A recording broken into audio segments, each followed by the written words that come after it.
நேற்று மாலையில் என்ஃபோர்ஸ்மெண்ட் டைரக்டரேட்டோட அறிக்கை வந்திருக்கு.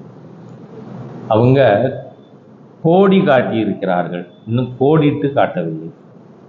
என்னன்னு சொன்னால் 1000 கோடி ரூபாய்க்கு மேல், ஏன்னா அவங்க 1000 கோடிக்குன்னு சொல்லலை, அதுக்குள்ளே நம்ம சாராய மந்திரியா ஸ்கேம் மினிஸ்டரா, செந்தில் பாலாஜிக்கு என்ன சொல்லலாம், சாராய மினிஸ்டர்னு சொல்லலாம், இல்லை ஸ்கேம் மினிஸ்டர்னு சொல்லலாம்.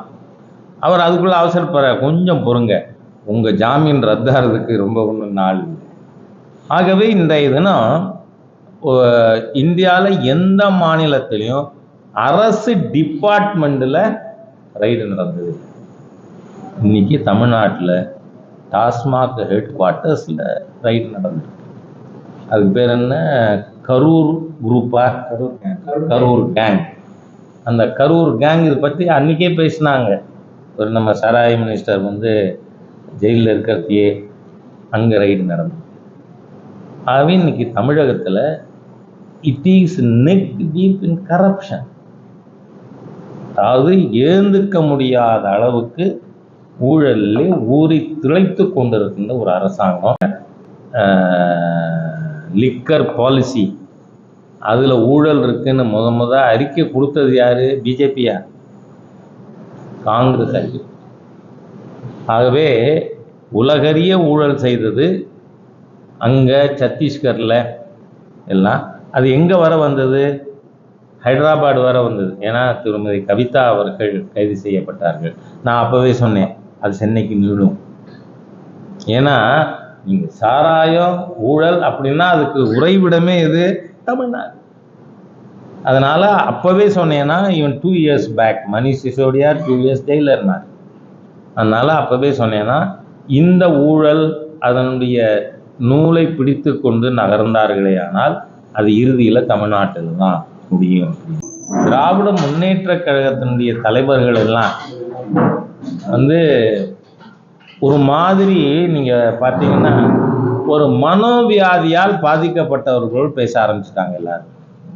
நீங்கள் பாருங்கள், முதலமைச்சர் ஸ்டாலின் அவர்கள் எனக்கு ரொம்ப நெருக்கமான நண்பர். அதனால் அவருடைய உடல் நலனில் ரொம்பவும் அக்கறை இருக்கிற நபர் வச்சுறாங்க. அதனால் சொல்கிறேன், தயவு பண்ணி நல்ல டாக்டர்கிட்ட காட்டுங்க. ஏன்னு சொன்னால் ரூபாயினுடைய இந்த குறியீட்டை அதை மாற்றுறீங்களா? அது தமிழும் போட்டது அதை அந்த ருப்பிக்கு போடுற சிம்பல் யாரு? திராவிட முன்னேற்ற கழகத்தை சேர்ந்தவர், ஒரு பட்டியல் சமுதாயத்தை சேர்ந்தவர். அவர் கண்டுபிடிச்சு சொல்லி கருணாநிதி அவர்களே பாராட்டின ஒரு விஷயத்துல நான் இந்த ரூபா சிம்பலை மாற்றுவேன்.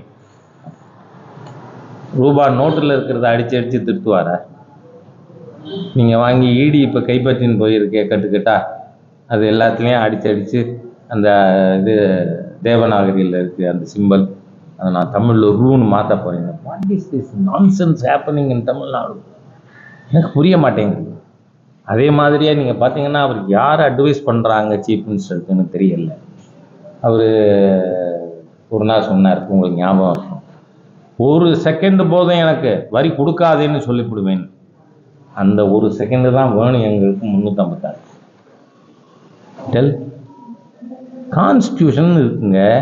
நீங்கள் கான்ஸ்டியூஷன் படிக்காதவராக இருக்கலாம், ஆனால் பக்கத்துலையாவது கான்ஸ்டியூஷனை படித்தவரை வச்சுக்க வேண்டாமா? ஏன்னா chief minister tell ask the people not to pay tax. சரி, இது என்ன இவர் வரி எப்படி கட்டுறாங்க? இவர் என்னவோ ஒரு வியாபாரிட்டையும் போய் இந்த வரியை வசூலித்து பண்டல் போட்டு. பிளே ஸ்டோர் மற்றும் ஆப் ஸ்டோரில் இருந்து பாலிமர் செயலியை QR கோட் மூலம் பதிவிறக்கம் செய்யுங்கள். செய்திகளை உடனுக்குடன் பெறுங்கள்.